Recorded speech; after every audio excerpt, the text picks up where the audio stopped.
Hi guys, இன்றைக்கி ஒரு டிஃப்ரெண்ட்டான ட்ராமாவை பற்றி தான் பார்க்க போகிறோம். இது இப்போ 2026 ரிலீஸ் ஆகி ஓடிட்டுருக்க ஒரு ட்ராமா தான். இது எதை பற்றினது அப்படின்னா, சோல் ஸ்வாப் ஆகும். ஒரு கம்பெனியோட சேர்மனாக இருக்கக்கூடிய வயசான ஒருத்தரோட சோலுமே ஸ்வாப் ஆயிடுது.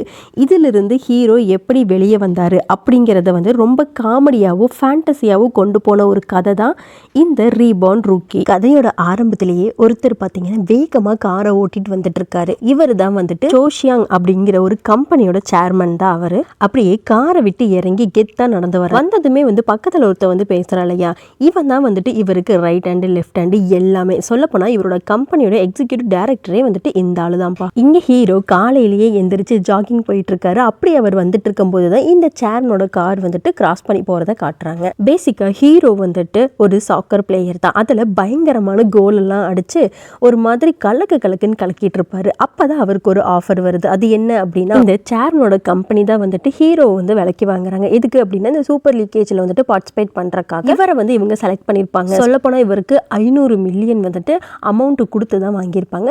இதுக்காக தான் இவர் ரொம்ப நாள் காத்திருப்பாரு போல. பயங்கரமான சந்தோஷத்தோட அதில் சைன் பண்ணிட்டு போட்டோக்கு எல்லாம் போஸ்ட் கொடுத்துட்டு இருப்பாரு. அதுக்கப்புறமா இந்த சேர்மனுக்கு ஒரு ட்வின்ஸ், அதுலயும் ஒன்னு பையன், இன்னொன்னு பொண்ணு. ரெண்டு பேருமே அவருக்காக தான் வெயிட் பண்ணிட்டு இருக்காங்க.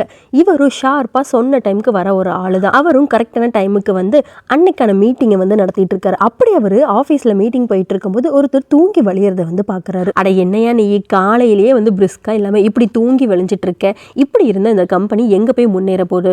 அதனாலதான் டாப் 3க்குள்ள வர வேண்டிய நம்ம கம்பெனி டாப் 10ஐயும் தாண்டி இருக்குது. ஸோ இதுக்கப்புறம் என்னால என்ன பண்ண முடியும்னு எனக்கு தெரியல. நான் ரிட்டையர் ஆக போறேன். இதுக்கப்புறமா என்னோட வாரிசுல யாராவது ஒருத்தர் இந்த போஸ்டிங்கை எடுத்துக்கட்டும் அப்படிங்கிற மாதிரி சொல்லிட்டு அவர் பாட்டுக்கு எந்திரிச்சு போயிடுறாரு. இந்த ட்வின்ஸ் ரெண்டு பேருமே சேர்ந்துட்டு இந்த போஸ்டிங்கை எனக்கு கொடுங்க, நான் தான் அதுக்கு ரொம்ப டிசர்வ் ஆன ஆளு, நான் இதெல்லாம் பண்ணியிருக்கேன் அப்படின்னு சொல்லிட்டு பையன் சொல்கிறான். ஏன்னா அவன் ட்ரேடிங் சைடு இருப்பான்.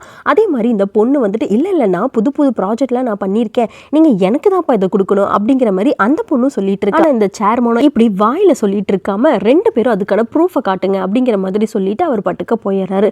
ஒரு பக்கமா அவன் போய் அதுக்கான தேவையெல்லாம் ரெடி பண்ணிட்டு இருக்க, இந்த பக்கமா இவ ஒரு சின்ன ப்ராஜெக்டை நல்லபடியாக முடிச்சிருப்பா போல. அதுக்கான இன்டர்வியூ அவ கொடுத்துட்டு இருக்கா. அதுக்கப்புறமா சேர்மனை அவரோட அசிஸ்டன்ட் மீட் பண்றாரு. நீங்க சொன்னதெல்லாம் உண்மையா, நீங்க உண்மையாலுமே ரிட்டையர் ஆக போறீங்களா அப்படிங்கிற மாதிரி கேட்டா, அதுக்கு இவரு ஆமா, எவ்வளவு நாளைக்கு தான் நான் இப்படி உழைச்சிட்டே இருக்க முடியும், எனக்குன்னு ஒரு ரெஸ்ட் வேணாமா? அங்கங்க பார்த்தா 60 வயசுலயே ரிட்டையர் ஆயிடுறாங்க, ஆனா இன்னுமே நான் உழைச்சிட்டே இருக்கேன், இதுக்கு மேல என்னோட உடம்பு தாங்காது அப்படிங்கிற மாதிரி சொல்றாரு. அதுக்கு இவரோ இல்ல, உங்களவுக்கு யாரும் இங்க பிரில்லியண்டா ஒர்க் பண்ண போறாங்கன்னு எனக்கு தெரியல, அந்த அளவுக்கு யாரையும் நான் இன்னும் பார்க்கல அப்படிங்கிற மாதிரி சொல்றாரு. சரி, நடக்கிறது நடக்கட்டும், அதுக்கப்புறம் நம்ம பார்க்கலாம் அப்படின்னு சொல்லிட்டு அவர் பாட்டுக்கு கிளம்புறாரு. என்ன நீங்க கிளம்பிட்டீங்களா அப்படின்னு கேட்டா, இன்னைக்கு அதை நான் கொஞ்சம் நேரத்திலேயே போறேன்ப்பா அப்படிங்கிற மாதிரி சொல்லிட்டு அவர் வீட்டுக்கு வந்துடுறாரு. வீட்டுக்கு வந்தவர் நிம்மதியா சாப்பிடலான்னு போறாரு. ஆனா அப்ப கூட அந்த டைனிங் டேபிள்ல உட்காந்து கூட பிசினஸ் விஷயமா எனக்கு இதை கொடுங்க அப்படிங்கிற மாதிரி பையனும் பொண்ணும் மாத்தி மாத்தி பேச, உடனே அம்மா தயவு செஞ்சு சாப்பிட்ற இடத்துல இந்த பிசினஸ் பத்தி பேசாதீங்க அப்படிங்கிற மாதிரி சொல்லிட்டாங்க.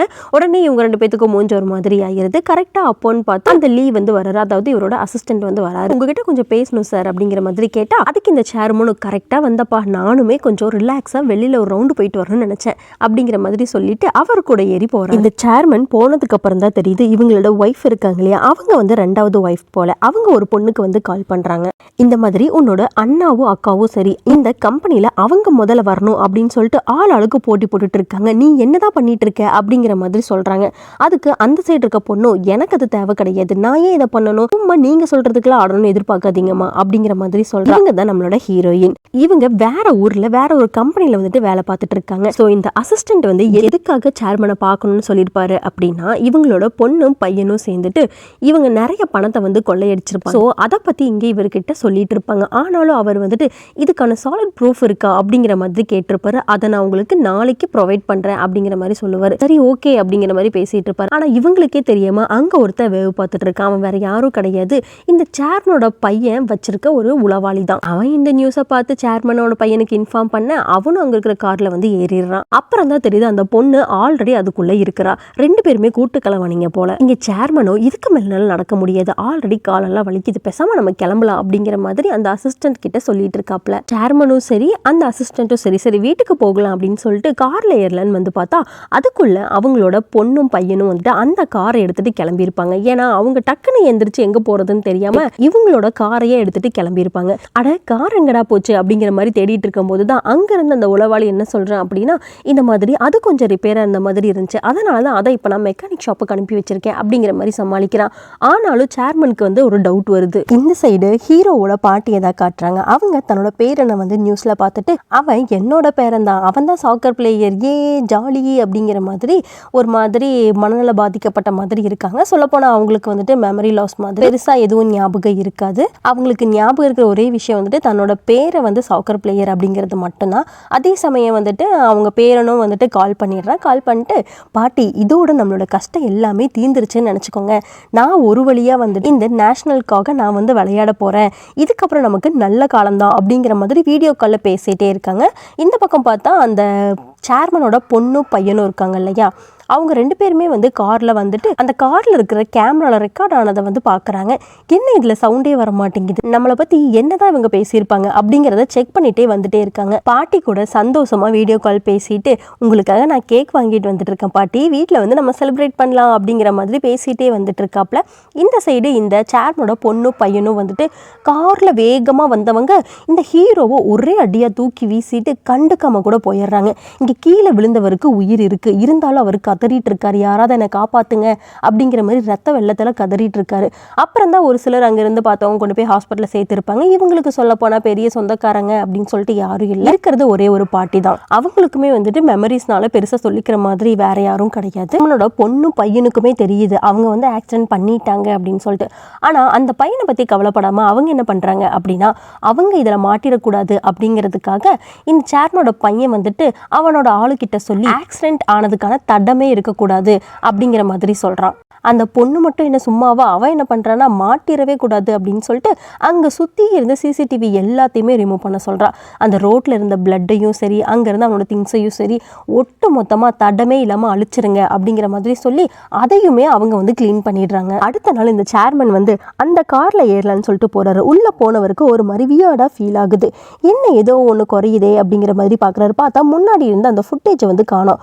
இப்படி இவர் யோசிச்சுட்டே இருக்கையில் தான் அங்கேருந்து அந்த மெக்கானிக் வந்து அப்படியே காலில் விழுகிறான். உங்க பையன் தான் இதை யார்கிட்டயும் சொல்லிடக்கூடாதுன்னு சொல்லிட்டாரு அப்படிங்கிற மாதிரி அவன் மன்னிப்பை கேட்கறான். இவன் மன்னிப்பு கேட்கறதுலேயே அவரு புரிஞ்சுக்கிறாரு. அதுக்கப்புறமா அந்த சேர்மனோட பையனும் பொண்ணு என்ன பேசிக்கிறாங்க அப்படின்னா, அவங்க நம்ம வயசுல சேர்மனாவே ஆயிட்டாங்க, ஆனா இந்த ஆள் என்னன்னா நம்மளை வந்துட்டு ஒரு பொம்மை மாதிரி ஆட்டி வச்சுட்டு இருக்காப்ல, எப்பதான் நம்மள ஒரு நல்ல நிலைமைக்கு வருவோமோ கருமோ அப்படிங்கிற மாதிரி புலம்பிட்டு இருக்காங்க. இங்க ஹீரோவை தான் காட்டுறாரு. அவரு கண்ணு முழிச்சு பார்த்ததுமே காலில் கட்டு இருக்கிறதெல்லாம் பார்த்துட்டு என்னாச்சு, எனக்கு என்னதான் ஆச்சு அப்படிங்கிற மாதிரி கேட்கிறாரு. அப்பதான் டாக்டர் வந்து, உங்களுக்கு ஒன்றும் இல்லை சார், சின்ன மைனர் சர்ஜரி தான், அதையும் நாங்கள் வந்துட்டு ரெடி பண்ணிட்டோம், இப்போ நீங்கள் ஓகே தான் அப்படிங்கிற மாதிரி சொல்ல, அதுக்கு இவரோ சரி அப்போ நான் சாக்கர் விளையாட போகலாம்ல அப்படிங்கிற மாதிரி கேட்டால், சாரி சார் அது உங்களால் விளையாட முடியாது இதுக்கப்புறமா அப்படிங்கிற மாதிரி சொல்லணுமோ இவருக்கு என்ன பண்ணுறதுனே தெரியல. ஏன்னா 15 வருஷமாக இதுக்காக நான் உழைப்ப போட்டிருக்கேன். சொல்லப்போனால் என்னோட பாட்டிக்கு என்னோட பேரு கூட தெரியாது, ஆனால் அவங்களுக்கு நான் ஒரு சாக்கர் பிளேயர் அப்படிங்கிறது மட்டும்தான் தெரியும். எங்களுக்கு இதுக்கப்புறமாவது நல்ல நேரம் வந்துருச்சுன்னு நினச்சிட்டு இருந்தேன், ஆனால் லாஸ்ட்ல இப்படி ஆயிருச்சே அப்படிங்கிற மாதிரி கதறி கதறி அழுகிறாரு. டாக்டருக்கு என்ன சொல்றதுன்னே தெரியல, அப்படியே விட்டுறாரு. அதுக்கப்புறமா வந்து சேர்மனை தான் காட்டுறாங்க.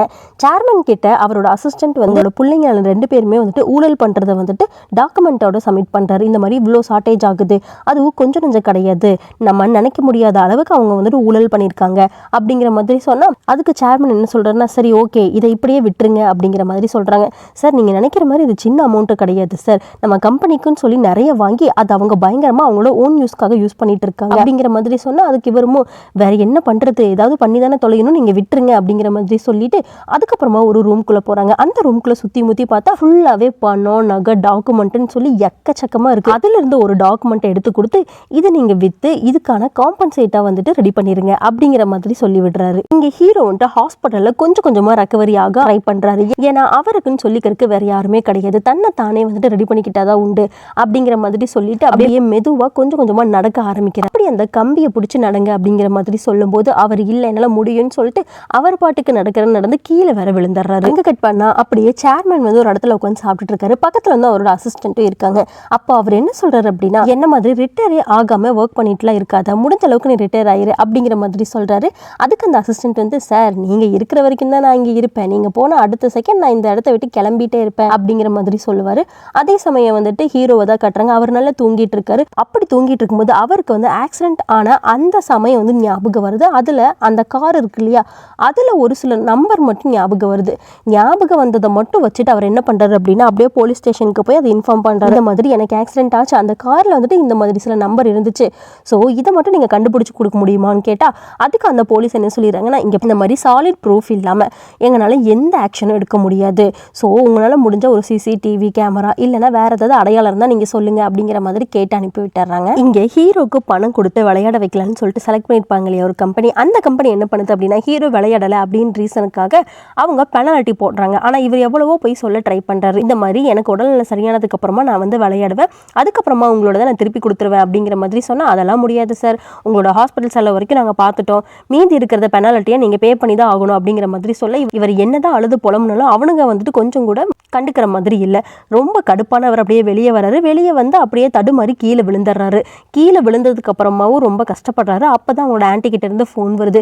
அப்போ அவர் என்ன சொல்கிறாருன்னா, இந்த போலீஸ் வந்து எந்தவித ஆதாரமும் இல்லாமல் எதுவுமே எடுக்க மாட்டேன்னு சொல்லிட்டாங்க, எனக்கு என்ன பண்ணுறதுனே தெரியலன்னு அழுகிறாரு. என்னப்பா நீ இப்படி சொல்கிறேன், நான் தான் உனக்கு ஒரு வீடியோ அனுப்பி விட்டுருந்தேன்ல, நம்ம வீடியோ கால் பேசும்போது தான் அந்த ஆக்சிடென்ட் ஆச்சு, அப்போ வந்து அந்த கார் வந்து அதில் கேப்சர் ஆகிருக்கும், நீ போய் பாரு அப்படிங்கிற மாதிரி சொல்லிடுறாங்க. அதுக்கப்புறம் தான் இவருக்கு ஐடியா கிடச்சி அவர் அதை போய் பார்க்குறாரு. செக் பண்ணதுக்கு அப்புறம் தான் தெரிய வருது இது வந்து இந்த சேர்மனோட காரு தான் அப்படின்னு சொல்லிட்டு. ஸோ அது மூலிமா நிறைய ஃபோட்டோஸு வீடியோஸ்ன்னு எல்லாம் எடுத்துட்டு டேரெக்டாக இந்த சேர்மனை பார்க்கலான்னு சொல்லிட்டு அங்கேயே வந்துடுறாரு. அங்கே வந்து கீழே இருக்க செக்யூரிட்டி கிட்ட இதை வந்து உங்கள் சேர்மன் கிட்ட கொடுங்க அப்படிங்கிற மாதிரி சொல்லிட்டு அவர் அங்கேயே வெயிட் பண்ணிட்டு இருக்காரு. அந்த பார்சலுமே சேர்மன் கிட்ட போகுது. அதில் உள்ள பார்த்தா இந்த மாதிரி இவரோட காரை கேப்சர் பண்ண மாதிரி ஃபோட்டோஸ் எல்லாம் இருக்கு. அந்த ஃபோட்டோக்கு பின்னாடியே வந்துட்டு இதை பார்த்ததுக்கப்புறம் என்ன நீங்கள் உள்ளே கூப்பிடுங்க அப்படிங்கிற மாதிரி சொல்லியிருப்பாங்க. அதே மாதிரி இவரும் வந்து ஹீரோவை வந்து உள்ளே கூப்பிட்டுருப்பாரு. உள்ளே வந்த ஹீரோ கிட்ட சேர்மன் என்ன கேட்குறாரு, என்ன படே உனக்கு என்னடா வயசாச்சு, உன் வயசுக்கு நீ என்ன பிளாக்மெயில் பண்ணுறியா அப்படிங்கிற மாதிரி கேட்டால், என்ன சார் பேசிட்டு இருக்கீங்க, நான் எதுக்கு உங்களை பிளாக்மெயில் பண்ண போகிறேன், சொல்ல போனால் நீங்கள் தான் வந்துட்டு எனக்கு கொலை பண்ணுறதுக்கு ட்ரை பண்ணியிருக்கீங்க அப்படிங்கிற மாதிரி சொல்லிட்டு அவர் அந்த வீடியோ ப்ரூஃபையும் காட்டுறாரு. அந்த வீடியோவை பார்த்ததுக்கு அப்புறம் தான் சேர்மனுக்கு வந்துட்டு கன்ஃபார்மே ஆகுது இது வந்து அவனோட பையன் பொண்ணு பண்ணினது தான் அப்படின்னு சொல்லிட்டு. இங்கே ஹீரோ பயங்கர கடுப்பாயிட்டு, உங்களால் என்னோட வாழ்க்கை மொத்தத்தையும் நான் இழந்துட்டு நின்றுட்டு இருக்கேன், என்னோட உயிரான சாக்கர் கேமை இனிமேல் என்னால் விளையாடவே முடியாது, இதுக்கு நீங்கள் தான் ஒரு பதில் சொல்லி ஆகணும் அப்படிங்கிற மாதிரி கத்துன்னு கத்திட்டு இருக்காரு. அப்போ இந்த சேர்மன் வந்துட்டு, சரிப்பா என்னதான் எதிர்பார்க்குற, எவ்வளோதான் எதிர்பார்க்குற அப்படிங்கிற மாதிரி கேட்டால், என்ன நீங்கள் இப்படி பேசிகிட்டு இருக்கீங்க, இவ்வளோ பெரிய காரியத்தை பண்ணி ஒரு குடும்பத்தையே சதைச்சிட்டேன் அப்படிங்கிற குற்ற உணர்ச்சி கொஞ்சம் கூட இல்லாமல் இப்படி காசை பேரம் பேசிகிட்டு இருக்கீங்க அப்படின்னு சொன்னால், அதுக்கு என்னப்பா பண்ணுறது, நடந்து போச்சு, சரி காசு கொடுத்தா உங்கள் லைஃபாவது செட்டில் ஆகும்ல, எவ்வளோனாவது சொல்லு அப்படிங்கிற மாதிரி சொல்கிறாரு. அதுக்கு எப்படி தான் இந்த மாதிரி பணக்காரனோட புத்தியெல்லாம் இப்படி இருக்குன்னு எனக்கு புரியலை, எனக்கு இருக்கிறது ஒரே ஒரு பாட்டி, சொல்லப்போனால் அவங்களுக்கு அவங்களோட பேரு கூட தெரியாது, அவங்களுக்கு தெரிஞ்சதெல்லாம் அவங்களோட பேரை ஒரு சாக்கர் பிளேயருங்கிறது மட்டும்தான். இப்போ நான் எப்படி போய் என் பாட்டி முன்னாடி நிற்பேன், உங்களோட கனவை நிறைவேற்றுவேன், இதை எப்படி நீங்கள் காம்பன்சேட் பண்ணுவீங்க அப்படிங்கிற மாதிரி ஆர்கியூ பண்ணுறாப்புல. ஹீரோ இந்த அளவுக்கு பேசினதுக்கு அப்புறமா அந்த சேர்மன் என்ன பண்ணுறாரு அப்படின்னா, அப்படி அவன் என்னதான் விளையாண்டுருக்கான் அப்படிங்கிறத பார்க்கணும்னு சொல்லிட்டு அவரோட டீட்டெயில் எல்லாம் எடுத்துட்டு அதுக்கப்புறமா அதை செக் பண்ணி பார்க்கும்போது, பரவாயில்ல நீ நல்லா தான் விளையாடி இருக்க, இப்போ என்ன நீ அதில் செலக்டே ஆயிருந்தாலும் உனக்கு என்ன ஒரு சர்டன் அமௌண்ட் கொடுத்துருப்பாங்களோ அதை வச்சு நீ ஒரு 20-30 வருஷமோ இருந்திருப்பியா, நான் உனக்கு மொத்த லைஃபையும் செட்டில் பண்ணுறேங்கிற, நீ என்னடா இப்படி பேசிகிட்டு இருக்க அப்படிங்கிற மாதிரி சொல்கிறாப்புல. ஹீரோக்கு வந்து பயங்கர கடுப்பாகுது, என்னோட கனவையே நீங்கள் சதைச்சிட்டீங்க, இதுக்கப்புறம் அதை உங்களால் திருப்பி கொடுக்க முடியுமா, சின்ன வயசுலேருந்தே அதுக்காக நான் உழைச்சிட்டு இருந்தேன், கண்டிப்பாக உங்களோட கம்பெனியை வந்துட்டு நான் கீழே தள்ளுவேன், இதே மாதிரி நீங்கள் பேசிகிட்டு இருந்தீங்க அப்படிங்கிற மாதிரி சொல்ல, ஏன்டா ஆள் நீ எப்படி இருக்க, உன்னை ஃபஸ்ட்டு நீ கண்ணாடியில் பார்த்திய, நீ வந்து என் முன்னாடி நின்று என் கம்பெனியவே கீழே தள்ளுவேன்னு பேசிகிட்டு இருக்க அப்படிங்கிற மாதிரி ஒரு மாதிரி சர்க்காஸ்டிக்காக அவரை அவமானப்படுத்துறாரு. உங்களால் தொலைஞ்சு போன என் வாழ்க்கையை திருப்பி கொடுங்க அப்படிங்கிற மாதிரி அவர் கத்திட்டு இருக்காரு. அப்போ இந்த சேர்மன் என்ன பண்ணுறாரு அப்படின்னா, அந்த செக் புக் அப்படியே மேலே எடுத்து வச்சு, இந்தாப்பா உனக்கு எவ்வளோ வேணுமோ நீ ஃபில் பண்ணிக்கோ அப்படிங்கிற மாதிரி சொல்கிறாரு. சரிப்பா நீ என்ன ஏதுன்னு யோசிச்சுட்டு அதுக்கப்புறமா உன் முடிவை சொல்லி இப்போ நீ கிளம்புங்கிற மாதிரி சொல்லி அனுப்பி விட்டுறாங்க.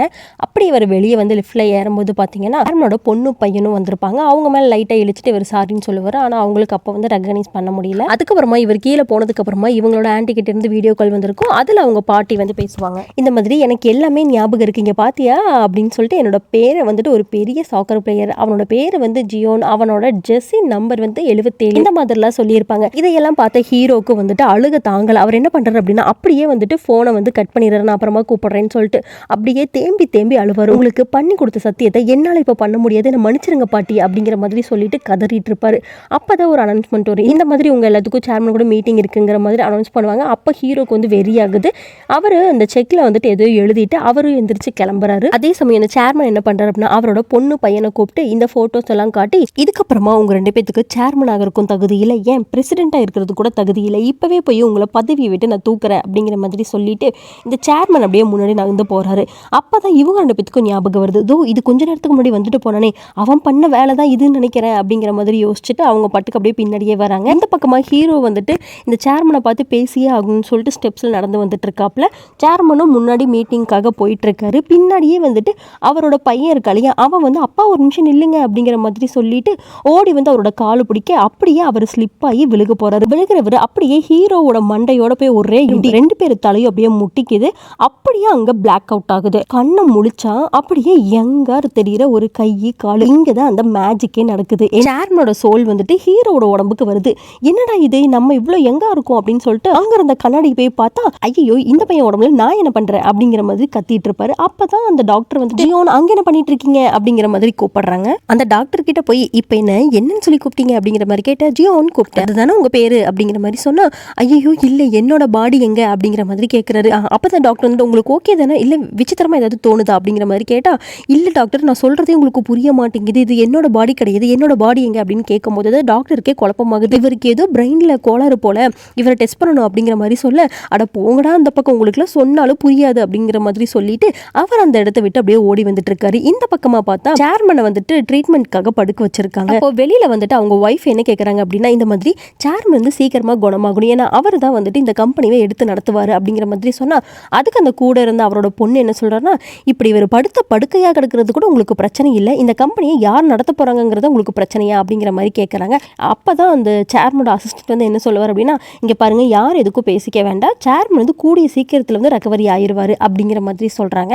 இந்த ஹீரோ வந்துட்டு ஒரு வழியா தத்தி கரெக்டா அந்த இடத்துக்கு வந்து நிப்பாரு. வெளியே இருந்த ஆளுங்க எல்லாருமே வந்துட்டு இந்த கம்பெனியை பத்தியும் சேர்மனை பத்தியும் காசிப் பேசிட்டு இருப்பாங்க. அந்த அசிஸ்டன்ட் என்ன பண்றா அப்படின்னா, இந்த மாதிரி தேவையே இல்லாத கருத்துக்களை வந்து இங்க பேசிட்டு இருக்க கூடாது அப்படிங்கிற மாதிரி எல்லாத்துக்கு முன்னாடியே சொல்லிடுறாப்ப ஹீரோட போனுக்கு வந்து நோட்டிபிகேஷன் வருது. என்னடா அப்படின்னு பார்த்தா, இந்த இன்சிடென்ட்டுக்கு முன்னாடியே ஹீரோ என்ன பண்ணிருப்பாரு அப்படின்னா, பிரஸ்ஸுக்கெல்லாம் வந்துட்டு அந்த வீடியோ வந்து கொடுத்துருப்பாரு. அது மூலமா வந்து சேர்மனோட கார் தான் இடிச்சிருக்குன்னு சொல்லிட்டு நியூஸ்ல எல்லாம் வர ஆரம்பிச்சிடும். அதை பார்த்தா இவருக்கு இருக்கிற பிரச்சனை போதுன்னு இது வேறையா இப்ப என்னடா பண்ண போறோம் அப்படிங்கிற மாதிரி முழிச்சுட்டே இருக்காங்க.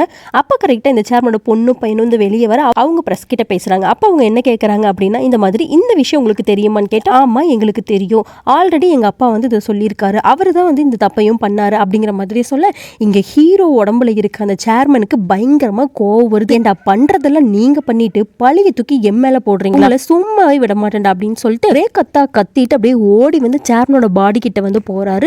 அப்ப போறப்ப இவருக்கும் பயங்கரமா தலை சுத்துது. அங்க சேர்மனோட பாடிக்கு வந்து பல்ஸ் வந்துட்டு கம்மியாயிட்டே வரும். அப்போ பயந்து போன இவங்க ஒய்ஃப் வந்துட்டு அங்க இருக்கிற டாக்டரை வந்து கூப்பிடுறாங்க. இப்படியே இந்த ஃபர்ஸ்ட் எபிசோட் வந்து இங்க கம்ப்ளீட் ஆகுது. இனி இதுக்கப்புறம் என்ன நடக்கும் அப்படிங்கறத நம்ம செகண்ட் எபிசோட்ல பார்க்கலாம். டாடா பாய்.